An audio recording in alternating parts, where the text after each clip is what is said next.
بسم اللہ والصلاۃ والسلام علی رسول اللہ۔ 8ویں قسط حجیت حدیث کی اس سیریز میں، اور اگر آپ نے گزشتہ اقساط نہیں دیکھی ابھی تک تو برائے مہربانی ایک دفعہ انہیں دیکھ لیں تاکہ یہ والی جو قسط ہے اس کی آپ کو سمجھ آ سکے۔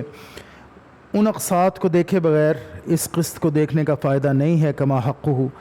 تو انشاءاللہ باذنہ تعالی آغاز کرتے ہیں باقاعدہ آج کی قسط کا۔ بسم اللہ الرحمن الرحیم۔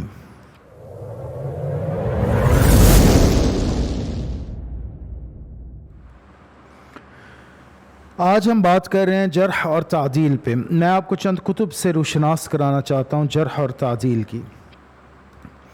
جرح و تعدیل جیسے کہ میں نے بتایا آپ کو کیا ہے کہ راوی جو ہیں، جو سند کے اندر جو روات ہیں، ان کا علم ہونا، ان کے اوپر جرح کرنا، ان کے اوپر کرٹیسزم کرنا، دیکھنا کہ وہ کون تھے، ثقہ بھی تھے کہ نہیں تھے، حافظہ کیسا تھا ان کا، وغیرہ وغیرہ وغیرہ۔ تو علم اسماء الرجال اور علم جرح و تعدیل تقریباً ایک ہی چیز کے دو نام ہیں۔ جو متقدمین ہیں ان کے ہاں یہ دونوں باتیں ایک ہی تھیں۔ جو متاخرین ہیں، جو آج کے زمانے کے لوگ ہیں، وہ تھوڑا سا ڈفرینشیٹ کرتے ہیں between the two. Nonetheless it's almost used as synonyms in synonymity۔ تو پہلی کتاب جو جرح و تعدیل کی ہے، بہت مشہور کتاب ہے، وہ امام رازی کی ہے۔ اس کا نام ہی ہے کتاب الجرح والتعدیل۔ ان کو امام فخر الدین الرازی کہتے ہیں۔ تو یہ ایک آپ سمجھ لیں کہ ایک ذخیرہ ہے اس چیز کا، اور جو مبتدئین ہیں، جو لوگ سٹارٹ لینا چاہتے ہیں علم جرح و تعدیل اور علم اسماء الرجال سے، میں انہیں ریکمینڈ کروں گا کہ اس کتاب کو ضرور خریدیں اور ضرور پڑھیں۔ پھر ہمارے پاس امام حجر عسقلانی کی تہذیب التہذیب ہے، بہت بڑی ضخیم کتاب ہے، اور بڑی آپ سمجھ لیں کہ ایک علم والی ایک منبع ہے علم کا۔ پھر امام حجر کی ہی، حجر عسقلانی، ان کی ہی ہے تدریب الراوی فی شرح تقریب النواوی۔ اور تدریب الراوی بہرحال وہ کتاب ہے جو کہ لازمی ہونی چاہیے کسی بھی شخص کی لائبریری میں جو علم جرح اور تعدیل میں انٹرسٹڈ ہے، علم اسماء الرجال اور علم جرح تعدیل میں۔ پھر ہمارے پاس ایک بہت میجر کتاب ہے ابن کثیر دمشقی کی، بہت مشہور کتاب ہے التکمیل فی الجرح والتعدیل ومعرفت الثقات والضعفاء والمجاہیل۔ بہت مشہور کتاب ہے جرح والتعدیل کی۔ نخبۃ الفکر ایک کتاب ہے، اس کی توضیح ہے، اس کی شرح ہے نزہۃ النظر۔ بہت بڑی، بہت مشہور کتاب ہے۔ یہ ساری کتابیں میں آپ کو کیوں دکھا رہا ہوں، کیوں بتا رہا ہوں، ابھی آتا ہوں اس طرف۔ تو یہ امام حجر عسقلانی کی ہے، اور امام ابن حجر عسقلانی جو ہیں ان کی آپ کو کئی کتب ملیں گی یہاں پہ، جیسے تہذیب ہے اور تدریب الراوی ہے، ویسے ہی نزہۃ النظر ہے۔ اب یہ ویسے آپ اگر ڈفرینشیٹ کرنا چاہیں تو یہ جرح اور تعدیل کی کتب ہیں۔ پھر اسماء الرجال کی جو ڈکشنریز ہیں اس میں سب سے پہلے آتی ہے تاریخ کبیر بخاری کی، امام بخاری کی، جو دیکھیں میں آپ کو بتا دیتا ہوں، یہ کنفیوژن دور کر دیتا ہوں آپ کی۔ اسماء الرجال کی جو کتب ہے نا، اس میں تو آپ کو الف با تا ثا ڈکشنری کے لحاظ سے آپ نے کسی بھی جو شخص ہے اس کو سرچ کرنا ہے تو وہ ایک ڈکشنری کا کام دیتی ہیں جو اسماء الرجال کی کتب ہیں۔ جو جرح اور تعدیل کی کتب ہیں یہ ساتھ ساتھ بحث بھی کرتی ہیں بہت سے اصول کے موضوعات پہ، جیسے تدریب الراوی کو آپ اٹھائیں گے اور پڑھیں گے تو اس میں بہت سی ٹیکنیکل باتیں بھی ہیں جو آپ کو بتلائی گئی ہیں امام صاحب کی طرف سے۔ تو یہ ایک ڈفرینس آپ سمجھ لیں کہ ان دونوں کتب میں ہوتا ہے، وگرنہ یہ بات ایک ہی کر رہی ہیں دونوں طرح کی جو کتابیں۔ تو تاریخ کبیر ہے، بہت بڑا مرجع ہے علم اسماء الرجال کے لیے۔ پھر الضعفاء والمتروکون امام دار قطنی کی، بہت بہت بہت بڑی کتاب ہے علم اسماء الرجال میں، اور اس میں الضعفاء والمتروکون میں صرف انہی لوگوں کا ذکر ہے جو کہ ضعیف ہیں یا متروک ہیں، متروک الحدیث یا ضعیف، یعنی وہ لوگ جو ثقہ نہیں ہیں یا کذاب ہیں۔ پھر کتاب المجروحین ابن حبان کی، یہ بھی کتاب صرف انہی لوگوں کا ذکر کرتی ہے جو کہ متروک الحدیث ہیں، مجروح۔ پھر ضعفاء صغیر ہے امام بخاری کی، اور ضعفاء الکبیر ہے پھر امام عقیلی کی۔ تو یہ ضعفاء صغیر اور ضعفاء کبیر، ضعفاء صغیر آپ سمجھ لیں کہ تلخیص ہے تاریخ کی، جو کتاب ہے تاریخ الکبیر امام بخاری نے جو لکھی اغلباً 80 مجلدات میں ہے، 80 والیومز میں ہے۔ تو ضعفاء صغیر اس کی تلخیص ہے، اس کو سمرائز کیا۔ ضعفاء الکبیر جو ہے یہ امام عقیلی کی ہے۔ پھر تاریخ بغداد ہے، بہت بہت بہت یعنی اونچا درجہ ہے اس کتاب کا بھی۔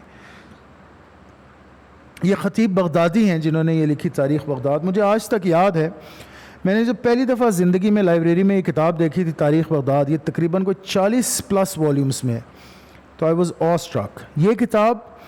اور ابھی آگے آئے گی سیر اعلام النبلاء، یہ ذہبی کی کتاب ہے، بہت بڑی کتب ہیں اسماء الرجال کی، بہت بڑی ضخیم کتب ہیں، 40 70 یہ جو ہے نا تاریخ بغداد، یہ اس کا ایک ایڈیشن وہ ہے جس میں اس کی 72 جلدیں ہیں، اور ایک ایڈیشن وہ ہے جس میں اغلباً 48 جلدیں ہیں۔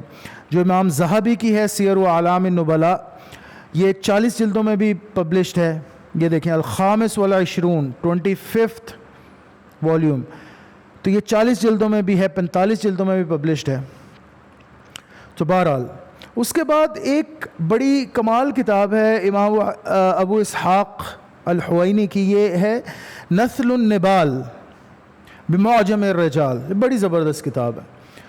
اس کے بعد ہمارے دور کی، آج کے دور کی کتب ہیں اب یہ 3، یہ نسل النبال، اور اس کے بعد علامہ البانی کی معجم اسامی الروات الذین ترجم لهم العلامہ محمد ناصر الدین الالبانی جرحا و تعدیلا۔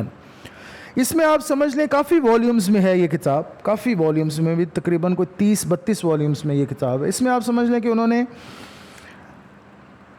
جتنے بھی ان سے پہلے جو گزرے، جتنی بھی کتب گزریں اور جتنی بھی اسماء الرجال کی کتابیں گزری، ان سے استفادہ کرتے ہوئے انہوں نے ایک جگہ پہ جمع کر دی جرح و تعدیل، جو آج کل کے زمانے میں جو روایات پائی جاتی ہیں جو متداول ہیں ان کے حوالے سے، تاکہ آسانی ہو کسی کو بھی، وہ آج کوئی اگر حدیث کے اوپر رجال کرٹیسزم دیکھنا چاہ رہا ہے تو وہ بس اس کتاب کو دیکھ لے۔ پرانی جو کتابیں ہیں جو بہت ضخیم ہیں ان کو دیکھنے کی ضرورت نہیں ہے، بہت بڑا کام ہے علامہ البانی کا، اس میں کوئی شک نہیں ہے۔ اور سلسلۃ احادیث ضعیفہ اور سلسلۃ احادیث صحیحہ، یہ 2 ان کی جو بکس ہیں، یہ 2 جو سیریز ہیں، یہ لازمی ہونی چاہیے ہر حدیث کے طالب علم کے پاس، میرے نقطہ نظر کے مطابق، اور یہ کتاب بھی لازمی ہونی چاہیے۔ تو بہرحال تاریخ بغداد اور سیر و اعلام النبلاء اور تاریخ کبیر اور ضعفاء کبیر اور ضعفاء صغیر کے بغیر بھی چارہ تو نہیں ہے۔ تو اینی ویز کبھی آپ کو اپنی لائبریری بھی دکھلاؤں گا، اس میں بھی دکھلا دوں گا کتب یہ کون سی میرے پاس ہیں۔ میں اچھا محسوس نہیں کرتا کہ میرے پیچھے کتابیں رکھی ہوں، اس لیے گرین سکرین لگائی ہوئی ہے، کتابیں میرے سامنے ہونی چاہیے بجائے اس کے کہ میری پشت ہو کتابوں کی طرف۔ تو اس لیے میں اپنی لائبریری میں نہیں بیٹھتا، میں نے سیٹ اپ جو ہے وہ اپنا، یہ میرا جم ہے، ذاتی جم، یعنی اپنے گھر میں نے جو جم بنایا ہوا ہے اسی کے اندر میں نے ایک سائڈ پہ یہ سیٹ اپ لگا کے اور پیچھے یہ گرین سکرین وغیرہ لگائی ہے۔ بہرحال کسی وقت انشاءاللہ دکھاؤں گا آپ کو۔ اب بات عرض کرنے کا جو مقصد ہے، یہ جو منکرین حدیث ہے نا اور قرآنی یہ جو للو پنجو، یہ اٹھ کے جب کہہ دیتے ہیں بڑی آسانی سے، تو اصل میں دیکھیں بات کیا ہے، کیونکہ علم اور تعلم سے دور دور تک ان کا واسطہ نہیں ہے، پڑھا ہی نہیں کبھی، یونیورسٹی میں کوئی تعلیم ہی نہیں حاصل کی۔ اب یہ پی ایچ ڈیز تھوڑی ہوتے ہیں، ہوتے بھی ہیں تو کسی اور علم میں ہوتے ہیں، اور زیادہ تر ایڈ ہاک ہوتے ہیں۔ تو جب پڑھا ہی نہیں، جب پتہ ہی نہیں، اب میں آپ کو ایک مثال دیتا ہوں، کوئی ناراض نہ ہو مجھ سے، لیکن یہ جو غامدی صاحب کے شاگرد ہیں اب ان کا نام میرے ذہن میں مستحضر نہیں ہو رہا. یہ جو ڈاکٹر صاحب انہوں نے کتاب بھی لکھی. اب اگر آپ ان کی تعلیم کو دیکھیں، اللہم صلی علی سیدنا و مولانا محمد وعلی آلہ وصحبہ وبارک وسلم. شہزاد صاحب، ڈاکٹر شہزاد سلیم صاحب، اگر آپ ان کی کتاب کو اٹھا کے دیکھیں تو پہلی تو وہیں پہ آپ کو بات پتہ چل جاتی ہے کہ کس لیول کے عالم ہیں، عالم اسکالر. پھر ان کی اگر آپ تعلیم کو دیکھیں تو انہوں نے بیچلرز کیا ہوا ہے انجینئرنگ میں، اور اس کے بعد پی ایچ ڈی کی ہوئی ہے. تو ماسٹرز کہاں گیا؟ Ad hoc P H D نا. تو ایسے تو آپ کو بے شمار لوگ مل جائیں گے. یہ جب اس طرح بات کرتے ہیں حدیث پہ تو اصل میں پتہ ہی نہیں انہیں کہ علم جرح و تعدیل کیا ہوتا ہے. زندگیاں کھپائی ہیں ہمارے علماء نے اس علم میں. اتنی بڑی بڑی کتابیں ہیں میرے بھائی میری بہن، اتنی ضخیم کتابیں ہیں کہ آپ کمال بات کرتے ہیں. آپ اتنی آسانی سے کہہ دیتے ہیں نہیں جی علم جو ہے اصول حدیث کا، اور حدیث جو ہے یہ حجت نہیں ہے، یہ قابل اعتماد نہیں ہے. پڑھا ہی نہیں آپ نے، آپ کو پتہ ہی نہیں ہے. اب میں اکثر جب ان لوگوں سے بات کرتا ہوں، الا ماشاء اللہ شاید ہی ایک دو قرآنیون العرب کو تو آپ چھوڑ دیں نا، ان کی تو عربی مادری زبان ہے، ان کو تو آپ چھوڑ دیں. علائلی کی بات تو نہیں کر رہا میں، آج کل کے جو ہیں یہ للو پنجو قرآنی عرب کے جو ان کی بات تو نہیں کر رہا میں. جو باقی قرآنی ہیں یا منکرین حدیث ہیں، ان کو عربی آتی بھی نہیں ہے. ان سے جب بات ہوتی ہے اور میں ان سے بات کرتا ہوں، اتستطيع ان تتكلم باللغة العربية الفصحى، can you talk in Arabic فصحى language؟ تو ان کو سمجھ بھی نہیں آتی کہ میں ان سے کیا پوچھ رہا ہوں. عربی زبان. اکثر میری بات ہوئی منکرین حدیث سے، تو میری ایک زمانے میں ڈبیٹر تھا اپنے زمانے میں، اور میں نے ڈبیٹس بھی اسی لیے چھوڑی، میں تنگ آ گیا تھا اس چیز سے، اور بڑا یہ آرٹیفیشل سا کانسٹرکٹ ہے.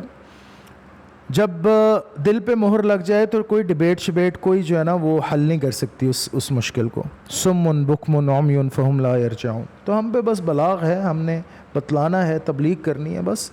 کسی کو گن پوائنٹ پہ تو ہم نہیں جو ہے وہ سمجھا سکتے نا. تو اکثر جب ان سے ڈبیٹ ہوتی تھی، اور بہت زیادہ میری ڈبیٹ ہوئی ہے اسپیشلی منکرین حدیث سے، تو میں ان سے اکثر پوچھتا تھا اتستطيع ان تتكلم باللغة العربية الفصحى؟ they couldn't. اور ان میں سے ایک دو لوگ مجھے ملے جنہوں نے عربی زبان سیکھی، عربی گرامر وغیرہ کی کتب پڑھ کے. تو ان سے میں پھر بات کرتا تھا کہ یار تمہیں عربی کہتے ہیں، ہمیں قرآنی عربی آتی ہے جی. میں نے کہا یار قرآنی عربی تو دور کی بات ہے، مجھے یہ بتاؤ کہ ہم ایسا کرتے ہیں نوال الزغبی کا یا وائل کفوری کا ایک گانا لگا لیتے ہیں عربی کا، تم مجھے ٹرانسلیٹ کر کے بس بتا دینا، میں مان جاؤں گا. میں کوئی اور دلیل ہی نہیں مانگتا تم سے. اب طب کے طیور ہے جیسے وائل کفوری کا، طب کے طیور، طب دل ظہور، مجھے لیرکس اس کے یاد نہیں ہیں، مستحضر نہیں ہیں. ضاع الکلام واللہ حرام، قدر ينسى وعيونه تنام، حلمي يموت وجد الرياح وتبغى هموم، and so on and so forth. باكر يعود ما ظن يعود، أجمع جروحي همي ونوحي واسهر ليالي وهو ينام. همي كبير كبر الجبال، جرحي عميق عمع الجبال عمع البحار. Just translate it for me. یہ گانا ہے چھوٹا موٹا سا، یہ وائل کفوری جبلی سنگر ہے لبنانی. اس کا یہ گانا ہم پلے کرتے ہیں، آپ مجھے ترجمہ کر کے بتا دیں کہ کیا مطلب ہے اس کا. بس ختم ہو جائے گی بات میری، آپ کی بحث ختم ہو گئی. میں مان جاؤں گا آپ جو ادلہ دے رہے ہیں وہ کافی. تو انہیں تو عربی بھی نہیں آتی میرے بھائی. جو قرآنیون العرب ہیں انہیں قرآن کی عربی نہیں آتی، ویسے انہیں عامیہ آتی ہے. جو مصری ہیں انہیں مصر کی عامیہ آتی ہے، جو لبنانی ہیں انہیں لبنان کی عامیہ آتی ہے. انہیں تو عربی بھی نہیں آتی، جا کے کہ ان کتب کا پتہ ہو. اب آپ مجھے خود بتائیں کہ غلام احمد پرویز جیسے ان پڑھ جاہل کا یہ موجم و اسامی روات کے ساتھ کیا تعلق؟ اس نے تو شاید کبھی اس کا نام بھی نہ سنا ہو، اس کو کیا پتہ یہ کس بلا کا نام ہے؟ تو ان لوگوں سے متاثر مت ہوا کریں. یہ میں نے آپ کو کتب اس لیے دکھائی ہیں مینلی کہ یہ بہت بڑا علم ہے، بہت بڑا علم ہے. اس علم میں زندگی لگتی ہے، زندگی کھپتی. وہ کیا کہتے ہیں، یہ مردانہ داڑھی ہے، باتوں سے نہیں بنتی میرے بھائی. تو یہ بات آپ ذہن میں رکھ لیں، ان کتب کو نوٹ بھی کر لیں. اگر آپ کہیں پڑھنا چاہیں نیٹ پہ بھی آپ کو مل ہی جائیں گی. ظاہر ہے ٹورنٹنگ آج ہر دنیا میں ہر جگہ ہوتی ہے. Piracy is not a good thing, نہیں کرنی چاہیے پائریسی، لیکن ہوتی ہے. اب کیا کریں؟ تو آپ کو یہ مل جائیں گی، آپ اگر نیٹ پہ بھی سرچ کریں گے اور آپ انہیں دیکھ سکتے ہیں. انفارچونیٹلی میں نے آپ کو یہاں جتنی بھی کتب دکھائی ہیں میرے علم میں نہیں ہے کہ ان کا ترجمہ ہو انگلش میں یا اردو میں. تدریب الراوی کا شاید مل جائے گا آپ کو اردو بازار سے، شاید اغلباً. اس کے علاوہ کوئی ایسی کتاب میرے نظر میں نہیں ہے ان میں سے جس کا اردو ترجمہ اویلیبل ہو. تو آپ کو عربی میں ہی پڑھنی پڑے گی. انگلش میں بھی میری نظر سے نہیں گزرا کوئی ترجمہ ان میں سے کسی کتاب کا. اب یہ سیر و اعلام النبلاء کا کون ترجمہ کرے؟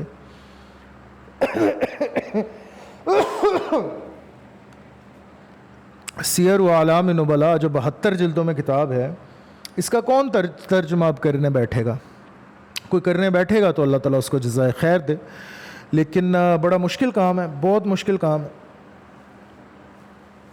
تو بہرحال یہ بات آج کی قسط میں آپ سے کرنی تھی، یہ چیز آپ کو دکھانی تھی. انشاءاللہ اگلی قسط میں ایک اور بڑی اہم چیز ہے، اور پھر اس کے بعد لاسٹ قسط میں انشاءاللہ سب سے اہم چیز پریکٹیکل کرٹیسزم آپ کو انشاءاللہ ایک حدیث شریف کا کر کے دکھاؤں گا کہ یہ ہوتا کیسے ہے سارا، اور کس بنیاد پہ ہم حدیث کو چھوڑتے ہیں اور کس بنیاد پہ ہم لیتے ہیں. اقول قولی هذا واستغفر الله لي ولكم ولسائر المسلمين والمسلمات والمؤمنين والمؤمنات والسلام عليكم ورحمة الله وبركاته.